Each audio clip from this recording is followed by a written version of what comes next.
சுந்தரகாண்டம் 29வது சர்க்கம். சீதைக்கு தோன்றிய நல்ல சகுனங்கள். எண்ணி பார்க்க முடியாத அளவு துக்கத்தை அடைந்த சீதைக்கு செல்வம் நிறைந்த எஜமானனை வேலைக்காரர்கள் தங்கள் நலம் விரும்பி வலியச் சென்று அடைவது போல் மங்களமான சகுனங்கள் சீதைபால் சேர்ந்தால் தங்களுக்கே நலம் வரும் என எண்ணி வந்து சீதையை சேர்ந்தன. சீதையின் அழகான இடது கண் துடித்தது. இடது பக்கத்து உறுப்புகள் துடிப்பது பெண்களுக்கு மிகவும் நல்லது. சீதையின் இடது கையும் இடது துடையும் துடித்தன. மங்களமான தங்க நிறமுள்ள அழுக்கடைந்த வஸ்திரம் சீதையின் இடுப்பிலிருந்து சற்றே சரிந்தது. நலம் தரும் நல்ல அறிகுறிகளால் சீதை மழை நீரால் முளைவிட்ட விதை போல் சந்தோஷம் அடைந்தார். சீதையின் முகம் இப்போது மேகத்தால் மூடப்பட்டிருந்த பிடியிலிருந்து சந்திரன் அதிலிருந்து வெளிப்பட்டதை போல் பிரகாசமாக தோன்றியது. மங்கள சகுனங்களால் கவலை நீங்கியவராய் பசியால் வாடியிருப்பினும் சந்தோஷத்தால் பூரித்து மலர்ச்சி கொண்ட வதனத்தோடு அன்று மலர்ந்த தாமரை போல புது பொலிவு பெற்று திகழ்ந்தார். 29வது சர்க்கம் முற்றிற்று. 30வது சர்க்கம். ஹனுமானின் உறுதி.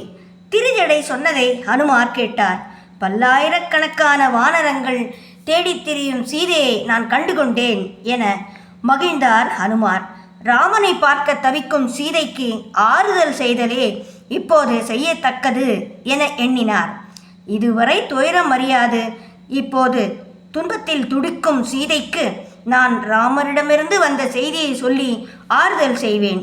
நான் சீதையை சமாதானம் செய்து தைரியம் மூட்டவில்லையேல் சீதை தம்மை காத்துக்கொள்ள முடியாது. ஒருவேளை உயிரையே விட்டுவிடலாம். சீதையைப் போலவே கண்ணீர் சிந்தும் ஸ்ரீராமரையும் சமாதானப்படுத்த வேண்டும். அரக்கியருக்கு எதிரில் சீதையிடம் பேசுவதும் சரியில்லை. ஆனால் இன்று இரவுக்குள் சீதைக்கு ஆறுதல் கிட்ட செய்தல் வேண்டும். சீதை என்னை பற்றி என்ன சொன்னாள் என்று ஸ்ரீராமன் கேட்டால் சீதையிடம் பேசாது போனால் நான் மறுமொழி சொல்ல முடியாதே. சீதையிடம் பேசி ஆறுதல் செய்யாமல் சுக்ரீவனிடம் சென்று படை திரட்டும்படி சொல்லி இங்கு வந்தால் அவர் வரவு வீணாகிவிடும். அரக்கியர் சற்றே விலகியதும் வானரமான நான் கோசல தேசத்தின் பெருமைகளோடு மக்கள் பேசும் மானிடர் மொழியிலே பேசி சீதையை ஆறுதல் அடைய செய்ய வேண்டும். சீதை ஒரு கால் என்மேல் சந்தேகப்பட்டு கூச்சலிட்டால் அரக்கியர் சூழ்ந்து விடுவர்.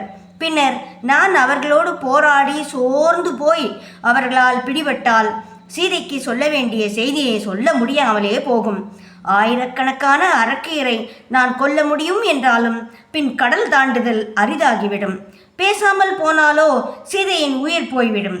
குரங்கு வடிவில் சீதையிடம் பேசுதல் இவ்வளவு விபரீதங்களுக்கு காரணமாகிவிடும். தன்னைத்தான் அறிவாளி என எண்ணிக்கொள்ளும் தூதன் காரியத்தை கெடுத்து விடுவான் என்று இவ்வாறு தீர்க்கமாக எண்ணிய ஹனுமார் தாமதப்படுத்தாமல் சீதைக்கு செய்தி சொல்வது எவ்வாறு என எண்ணினார். நான் செய்தியை கூறும் முறையில் சீதை அச்சத்தை விலக்கி யாவற்றையும் கேட்கும்படி செய்வேன் என எண்ணி அடுத்து பேச ஆரம்பித்தார். 30வது சர்க்கம் முற்றிற்று.